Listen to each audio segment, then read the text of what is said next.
فقال ما لي لا أرى الهدهد أم كان من الغائبين.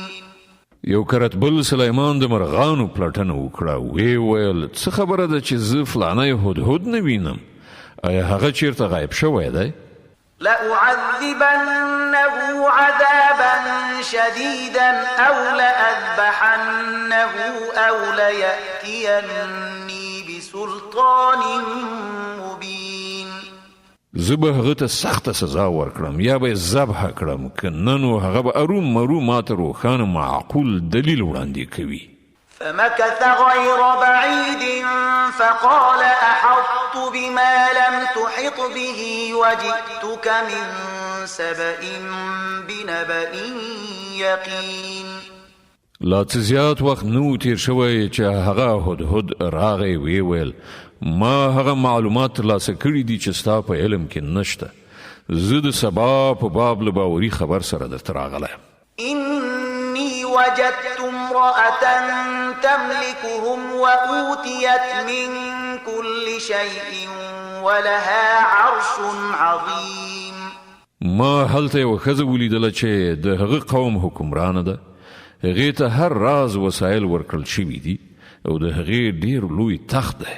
وجدتها وقومها يسجدون للشمس من دون الله وزين لهم الشيطان أعمالهم فصدهم عن السبيل فهم لا يهتدون.